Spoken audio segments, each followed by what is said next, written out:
Hey, welcome to the special recap edition of the Influential Personal Brand Podcast. Although I guess it's not necessarily a special recap. We do a recap after every episode. But one thing that is special is that my co-host and wife and our CEO, Brand Builders Group, AJ Vaden, is here with us today. She's been out for a couple of these. And so she's here. We're breaking down the interview with Pete Wilson, longtime personal friend of ours. As you probably listened to the episode, he was our pastor for several years. And more like a decade. For a decade, yeah. I mean, and what a powerful episode, AJ. I was blown away. So I'll kick it over to you to share, some of your highlights. Yeah, honestly, there are so many good nuggets and one-liners, and it's hard not to just brag on the whole episode because of how much I really love Pete. But I will narrow it down to the three biggest ones I think that are really important. And so much of the whole episode is about reinvention.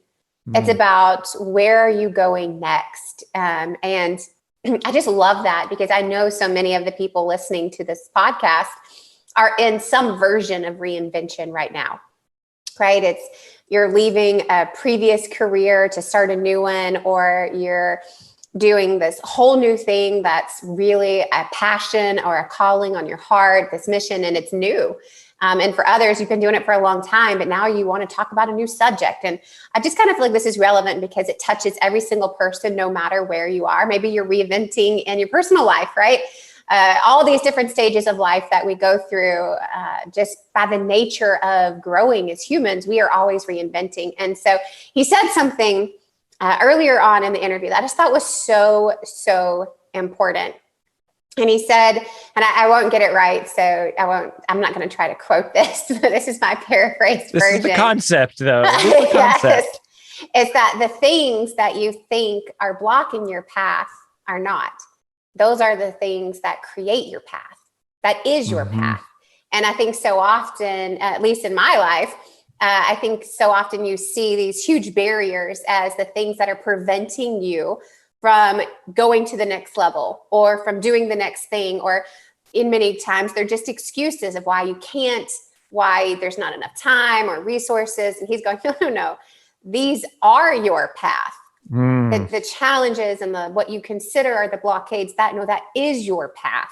That is your journey. And so it's not to try to avoid them. It's actually to lean into them because that is the path. And whoever you're going to be on the other side is a part of this reinvention and this journey altogether.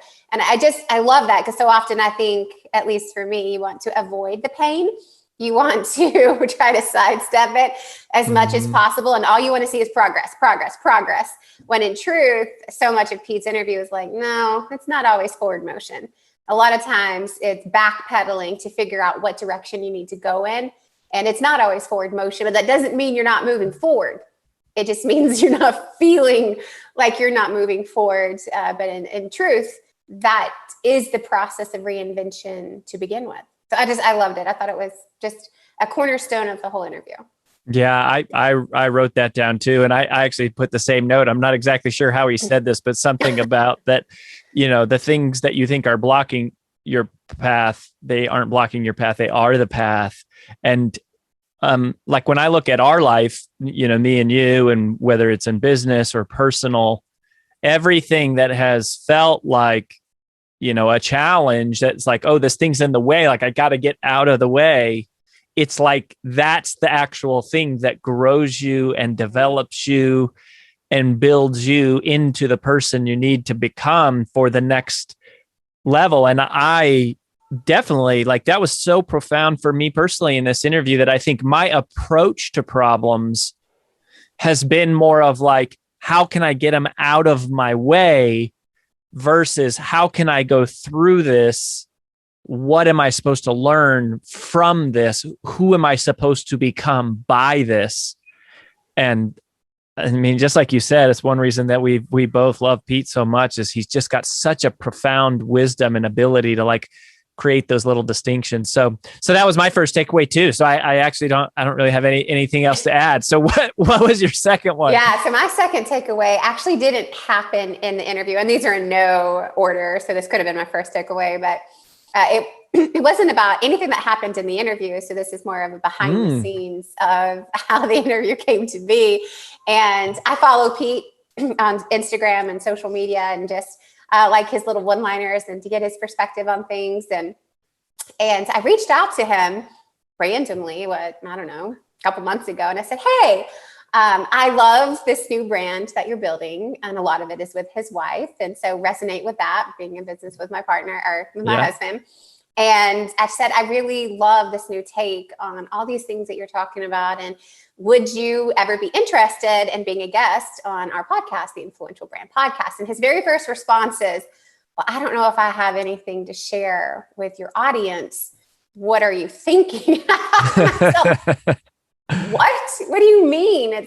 You are literally a professional presenter, presenting brand new speeches every single week. For almost 20 years, he did that on a weekly. It's like, you've got successful books, you've been on huge tours, you've been a part of these enormous conferences, and you've got this following, and you are reinventing. And didn't he speak at Woman of Faith conference? Yes, wasn't he one of that's a monster conference? And he's now got this podcast, and he's doing this whole personal brand thing, and he's got this coaching program. And I kind of thought to myself, what are you talking about? And that's why I gave him 10. I was like, well, you could talk about this or this or this. I said, but what I'd really love is to talk about reinvention. And during that whole process, what I wanted to do is take a step back and be like, do you not realize the breadth of knowledge and wisdom that you already possess in this field? It's like, you have had multi-book publishing deals. You have spoken thousands of times to huge audiences. You've built, and all these things. And then it made me think about how often for all of us, it's so easy to see the beauty in others, but not see our own power and our own strength, because we don't view ourselves the same way. Wow. And I thought this was such a great reminder to myself and to everyone. We devalue our own accomplishments and forget that, no, truly, through this process of reinventing, it's like, you already have these skill sets. You already have the skill sets to produce great content, to interview people, to share a message, to do whatever it is you want to do. We just have to realign how we view the skills that we've accumulated over the years and apply them in a new way. That doesn't mean you don't have them. It just means they're being applied in new and different ways. And it got me thinking of some of our other clients who have said similar things of like, well, I'm, here I am, 30 years later in my career, in my mid 50s, and I'm starting over. And, Pete said this too. It's like, you're never starting over. Amen. It's like, you have spent 30 years growing into who you are that allows you to be exactly where you are. And it's like, no, we're not starting over. You may be starting a new thing, but you are not starting over. You can do this. You already have the skills to do it. And so often we don't see that in ourselves, but it's so easy to see it in the people around us. And it's like, sometimes I just wish if we could see ourselves the way that others see us, how much further along we would be in all of our dreams and all of our passions and all of our goals. And I think so much of that came out in not just Pete's interview, but even in my approach of getting him to be on the show was, there's at least 10 things I can think of immediately that would be so genuinely helpful for our audience.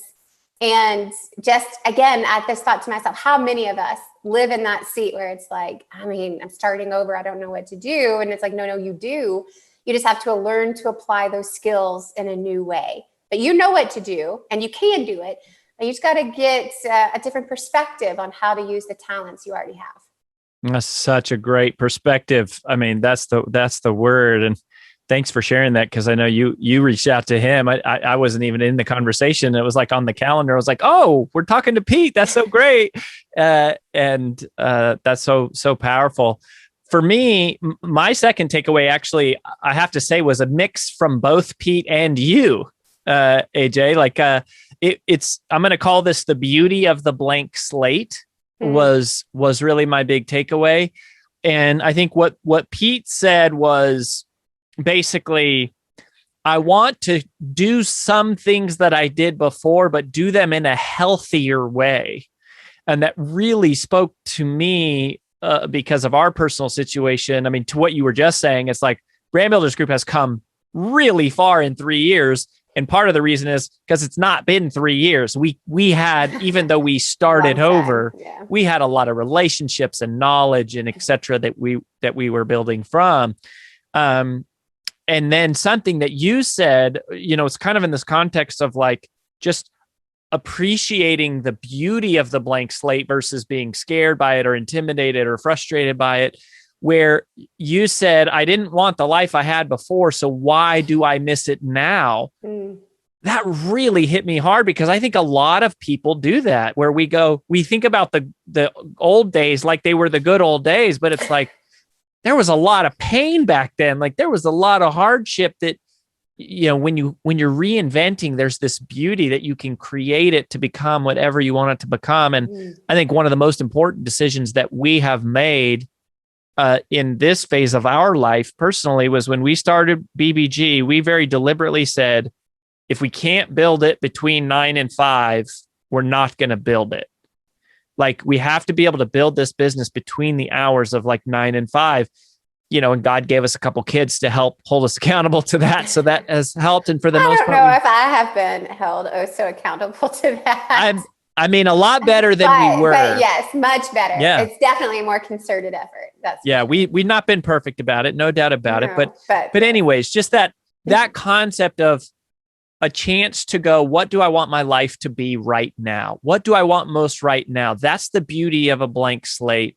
And I think a lot of times we look at it as like this massive setback, and in reality, it's this beautiful kind of blue ocean. And so anyways, that was a nod to both you and Pete, because that really hit me hard. Yeah, well, my third point is somewhat similar to that, but just a little bit, just slightly different. And one of the things that I thought was really important that he said that both, I think struck a chord with me, which is why it was my third point, was something along the lines of, I did so many things wrong before, and was working 70 and 80-hour weeks and not getting enough quality family time, and, putting work first, and just all these different things. And it just stuck with me around like how often we do that. And how all of a sudden our job becomes the number one thing in our life, ahead of all others. But what if our job was really more of our calling?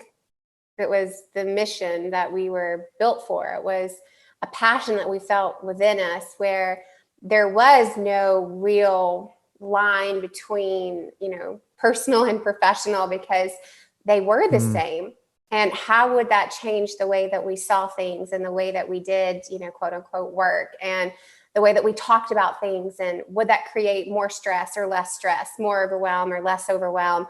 Or would it create more energy, more happiness, because we were actually living out the thing that we were put on this earth to do, versus a thing that we are doing to make money, to then get to do things that we think we want to do? And it's something around what he said about the misprioritization of time and money and resources. And we've all been there. We've all done it in some regards. I spent 12 years of my life doing that. But if you really say, no, it's like, this is my calling. This is what I felt like I was born to do in this world. Then would it really feel like work anymore? And it's like, how much more dedicated and relentless would we be to fulfilling that calling if that's how we really viewed it, versus I have this passion that I'm working on part-time on the side after hours. What would it look like if that was actually what you did all day, every day?